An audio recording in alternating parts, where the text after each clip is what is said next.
Hello बेटा, आज हम स्टार्ट करेंगे अपनी यूनिट नंबर 3 और यूनिट नंबर 3 में फर्स्ट चैप्टर है हमारा cell, the unit of life. अगर हम सीरीज में चले तो चैप्टर नंबर 8 और थर्ड यूनिट का फर्स्ट चैप्टर है unit of life, that is cell. हमें पता है सेल रॉबर्ट हुक ने डिस्कवर की बार्क लेयर से, मतलब उन्होंने फर्स्ट सेल को स्टडी आउट किया। इतना हम पहले प्रीवियस क्लासेस में भी पढ़ चुके हैं बेटा। यहाँ हम बात कर रहे हैं सेल थ्योरी की। सेल थ्योरी दी थी आपके पास स्केल्डियन और सेक्विन नाम के साइंटिस्ट ने, मैथियास स्केल्डियन और थियोडोर सेक्विन। जो स्केल्डियन थे वो बॉटनिस्ट थे, ठीक है, और ये जूलॉजिस्ट थे। 1839 के अंदर सेल थ्योरी दी गई। सेल क्या है बेटा? देखिए, cell is the basic structural and functional unit, ठीक है। किसी भी लिविंग ऑर्गेनिज्म की आप बात कर रहे हो, जैसे आप बिल्डिंग की बात कर रहे हो, बिना ब्रिक्स के आप बिल्डिंग को कंसीडर नहीं कर पा रहे हो, वैसे ही सेल के बिना लिविंग ऑर्गेनिज्म को कंसीडर नहीं किया जा सकता है। It is the basic structural and functional unit of the living organism. और वो सेल काम किसके बेसिस पे कर रही है? On the basis of various type of cell organelles, जो हम इस चैप्टर में डिस्कस करेंगे। लेकिन उससे पहले हम एक बार देखेंगे डिफरेंस। जैसे एंटोन वन ल्यूवेनहक हैं, उन्होंने एक लिविंग सेल को डिस्कवर किया था। रॉबर्ट हुक ने बार्क सेल जो डेड थी उसके ऊपर काम किया था, और एंटोन वन ल्यूवेनहक ने क्या है, लिविंग सेल को डिस्कवर किया था, डिस्क्राइब किया था। यहाँ देखिए डिफरेंस प्रोकैरियोटिक और यूकैरियोटिक सेल में। प्रो मीन्स पहले, कैरियोन word always relates with the nucleus, मतलब जहां न्यूक्लियस वेल डिफाइंड नहीं था वो सेल, और यू मतलब ट्रू और कैरियोन मतलब न्यूक्लियस, जहां न्यूक्लियस वेल डिफाइंड है वो। उनके बीच में क्या डिफरेंस है? जो प्रोकैरियोटिक सेल्स हैं वो रिप्रेजेंट की जा रही हैं बैक्टीरिया, ब्लू ग्रीन एल्गी मतलब साइनोबैक्टीरिया, माइकोप्लाज्म और पीपीएलओ के थ्रू। ये एग्जांपल्स आ जाते हैं, और यहाँ पे आ जाते हैं आपके पास प्रोटिस्ट, प्लांट्स, एनिमल और फंगस एग्जाम्पल में। और इनके पास क्या है, मेम्ब्रेन बाउंड ऑर्गेनलीज नहीं होती हैं, यहाँ पे मेम्ब्रेन बाउंड ऑर्गेनलीज प्रेजेंट होंगी। यहाँ पे न्यूक्लियर जो एनवलप है, मतलब न्यूक्लियस एनवलप के थ्रू, मेम्ब्रेन के थ्रू कवर्ड नहीं है, यहाँ पे वो डबल मेम्ब्रेन के थ्रू कवर होता है। जो जेनेटिक मटेरियल है वो साइटोप्लाज्म में ही लाई करेगा प्रोकैरियोट्स के अंदर, और यहाँ पे क्या है, न्यूक्लियस के अंदर जेनेटिक मटेरियल लाई करेगा, ठीक है, और वो क्रोमोसोम और क्रोमोसोम न्यूक्लियस में होंगे। जो प्रोकैरियोट्स हैं उनके अंदर सेल वॉल है सराउंडिंग द सेल मेम्ब्रेन। जो प्रोकैरियोट्स हैं सारे के सारे वो क्या है, उनके पास एक सेल वॉल प्रेजेंट होती है, सेल मेम्ब्रेन भी होती है। यहाँ सेल वॉल, जैसे एनिमल सेल्स की बात करें, मतलब कुछ में है कुछ में नहीं है। प्लांट की बात करें, प्लांट यूकैरियोटिक है लेकिन उसके अंदर सेल वॉल प्रेजेंट है, लेकिन एनिमल सेल में नहीं होती है। बैक्टीरिया के अंदर एक एक्स्ट्रा क्रोमोसोमल डीएनए होता है जिसे हम प्लाज्मिड कहते हैं, यहाँ प्लाज्मिड नहीं मिलता है यूकैरियोट्स में। और मोस्टली जो आपके पास प्रोकैरियोटिक सेल हैं वो एसेक्सुअल हैं, और मोस्टली यूकैरियोटिक सेक्सुअल हैं। देखिए यहाँ मोस्टली वर्ड यूज़ किया गया है बेटा। आप बायो में 100% श्योर किसी चीज़ में नहीं कहते हो, कि because bio is the full of exceptions. Cell membrane जो है वो मीजोसोम्स बना देती है, ये सारे वर्ड्स अभी आगे आ जाएंगे।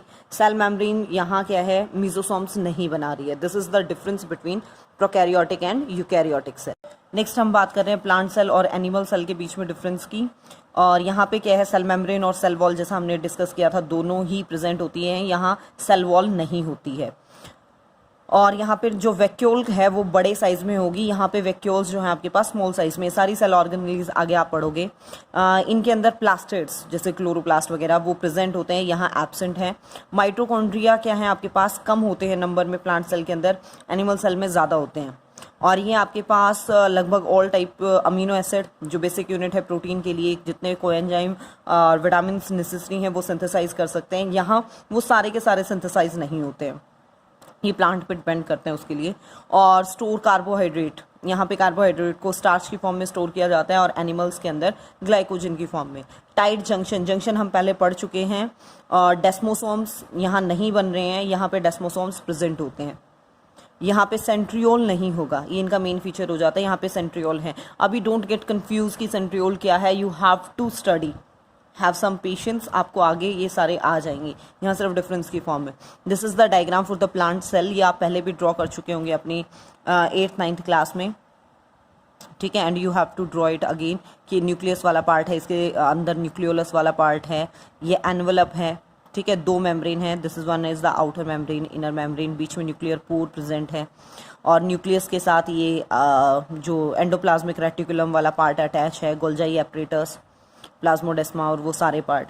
This is the diagram for the animal cell. ठीक है, ये वाला डायग्राम रह जाएगा आपके पास। You have to draw it in the notebook.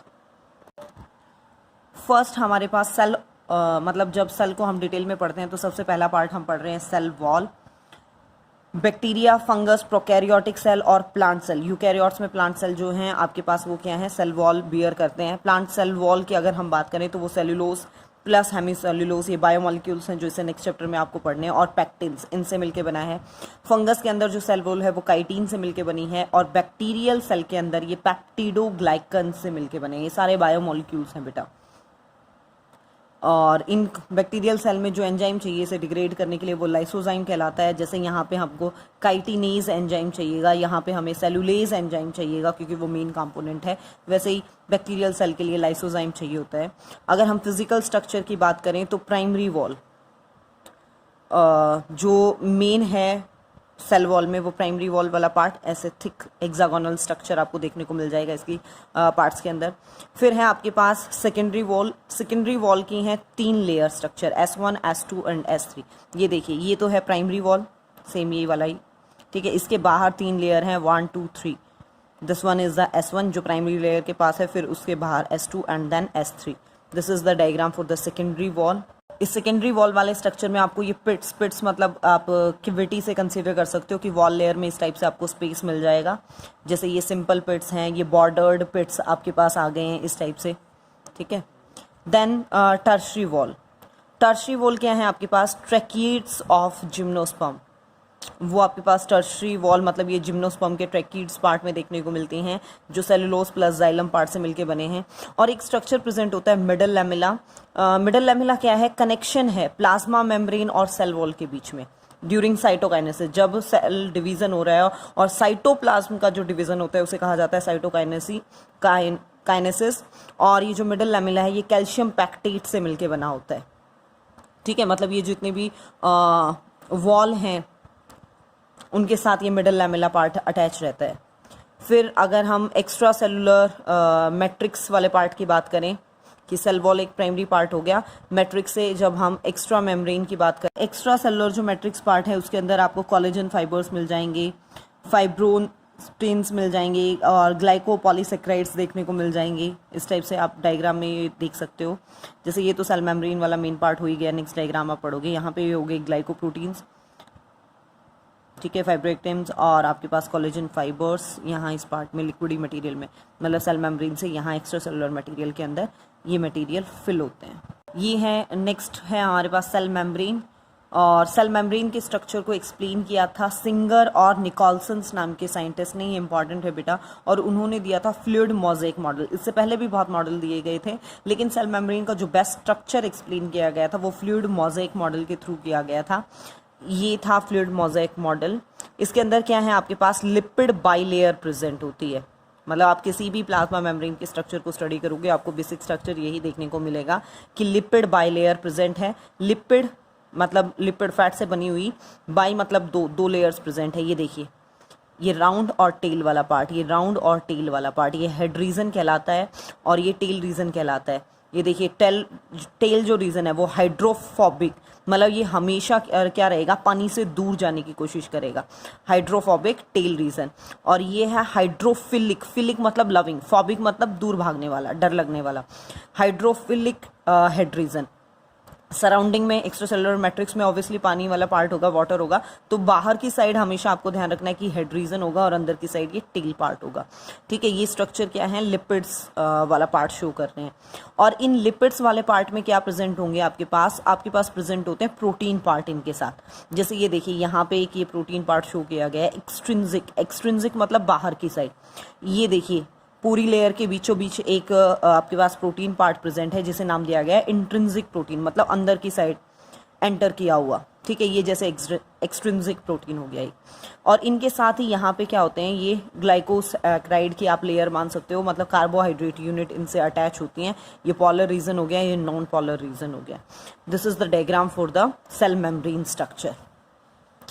और फिर हम सेल वॉल की बात कर रहे हैं, सेल मेम्ब्रेन की बात कर रहे हैं, इनमें से मटेरियल एक्सचेंज हो रहा है। वो मटेरियल का एक्सचेंज होता किस किस बेसिस पे है, एक है बेटा आपके पास पैसिव ट्रांसपोर्ट, मतलब जिसमें कोई एनर्जी एक्सपेंडिचर नहीं हो रहा है, जैसे डिफ्यूजन।